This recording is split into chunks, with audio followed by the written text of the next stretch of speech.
for joining us on Connect. Gage is going to ask me a question. Tonight's topic is focused on problems with our youth. All right. So, Patrick, I want to ask you, so in youth ministries, we see that a lot of kids are facing a lot of baggage. What are some of the problems that they come in with?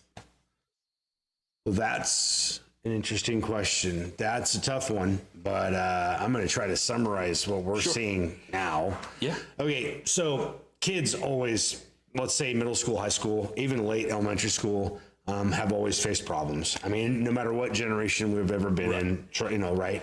Another generation is another set of different problems. I think now we're seeing this trend where in the last 15 years, obviously everybody's glued to their phones, right? So that's one big problem. Another thing about this is because of them being glued to their problems, they're being separated from human interaction a lot of times. I think, we kind of grew up in an era, a lot of us did, where we wanted to have a conversation. We either met and hung out with friends or we had a conversation on the phone.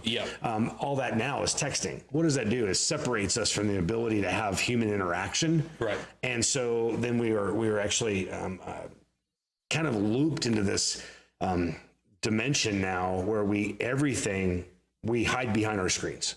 So we know that in youth ministry, most of the time people are volunteers. And so it's tough because they're seeing the problems that, the baggage that's being brought in. Right. And I think a big problem we have right now is the ages I talked about, let's say from fourth grade through 12th grade. Kids are being indoctrinated with a lot of especially sexual problems. Sure. Yep. And I think they have enough on their brains. They don't have mortgage payments, right? Right. But that's a different set of problems for adults. When you're a kid, your body's going through a lot of changes. Yeah. And so they're vulnerable and they're susceptible to whatever we're going to teach them. Right. And kids are extremely forgiving and most of the time, and they're generally open to whatever you're going to teach them.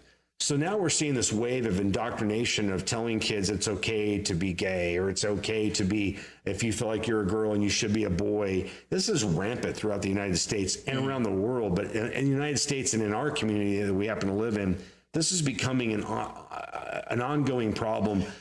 And it's causing an epidemic because what's going on is they haven't processed fully coming into their own. And now we're going to throw that onto them. Right. I think when I was 15, I barely quit picking my nose. I mean, seriously.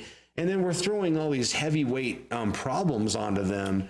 And I just think that's really what's causing a lot. And it's not just the sexual, this really perversion of the sexual revolution now on kids. Yep. I think that's one of many problems. But I think it goes from, like I said, the phone thing, narcissistic, social media. People are hiding behind their screens and saying things they would have never said in the schoolyard when I was a kid. If you said the wrong thing to somebody, it popped you in the nose, honestly. Yep, right. And we can't even talk to people anymore. No. We viciously attack them through social media. So that's really our biggest problem, I think. Yeah. Something else I noticed is it's a lot easier to compare yourself to somebody else through your phone. You kind of look at, through social media, it's just kind of a window of what their life is actually like. But it's only the good parts, right? Yeah. So you're like, wow, look at, this person's perfect. They got everything going for them. Everything's working out. And then in my life, I just have all these issues, and you don't really get to see the other side of it. So you're like, wow, something must be wrong with me. That's a great point. Okay. So, and look, the world is going to handle how they address these problems for kids their own way. Yeah. As a pastor and as talking to whoever may be listening that has a faith walk in Christ, we know that our charge has got to be to focus them on the cross, on the empty tomb. Show them who Christ is. Absolutely. Show them what the Word of God is. Direct them back to that, because even if we struggle with teaching it, even if we struggle with receiving it, you still show them, number one, that Christ died for them because of the love of God. Yep. All right. So most kids, all humans want love.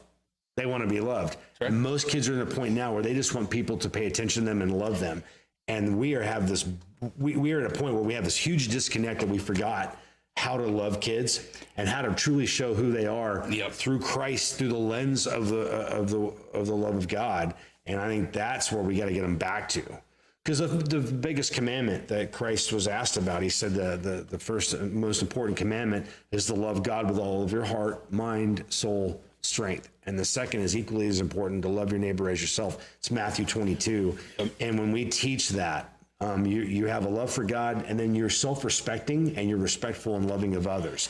You're forgiving. You know, there's levels of this that you have to teach them as they go through. Somebody may wrong them, and it doesn't settle well with them, and you got to teach them. Yeah, I know they wronged you, and I'm sorry.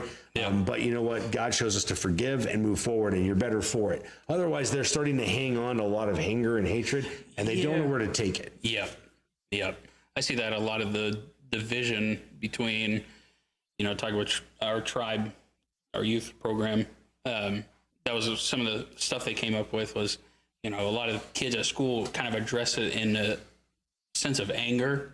Yeah. A lot of the problems are just lashing out or making fun of, and it's just kind of a bad representation of what Christ teaches about loving your neighbor. Yeah, that's right.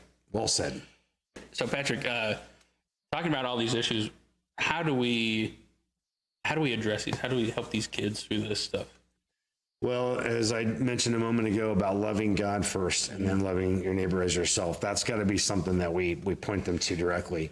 I think some tangible things here that we need to be able to arm ourselves with. Number one is Proverbs 22:6 tells us to train up a child in righteousness and the ways of the Lord, and they will return to it. And I think a lot of parents have forgotten that. Like, let's say a church, a family begins to walk into a church for the first time in a long time. And let's say they have a 16-year-old and a 14-year-old. Mm-hmm. And a lot of times they think at that moment that they've not raised them in the ways of the Lord for so long that they're going to let them stay home on Sunday morning. Yep. I think that's a problem. I think, if first of all, if a kid stays in your home and they're under the age of 18 and they're under your roof, you pay the mortgage, you buy their food, they need to get up on Sunday morning and come to church. And I think we've gotten way too lax and way too easy on them. We'll not let them have their phone if they don't clean their room, but we'll let them sleep in on Sunday morning. That can't happen anymore. No. We're indoctrinating our kids with letting them go generally to public school. And I heard this comment recently, and it made me really think about it. If we send our children to Caesar for their education, don't be surprised when they come home as Romans. Yeah. And we've got to really get them going into a realm of understanding that, look, they may go to public school and may not be able to afford or have an opportunity to send them to a private school. I get that. I'm a product of public school. Yep, most of us are. Yep. Okay. It's a different set of problems now. Absolutely. So yanking them out of public school necessarily isn't the right thing to do. With that said, if they're going to public school and they're getting taught who knows what, right? It's not enough to get a kid home and ask them, well, what'd you learn today? And they go, nothing, right? They learned something. Absolutely. They got hours of listening to the teacher in their ear. Yeah. So engage them. And well, give me a topic they talked about. I had this conversation with my youngest, and he is a high school sophomore. And he comes home and he shares what he's learning, and then we walk and talk through this, and he knows the word, so he's able to battle through that. But I want to make sure that we're arming and equipping people with the word and with the love of God, and they can't do that if we don't have them here in church. Yep, absolutely.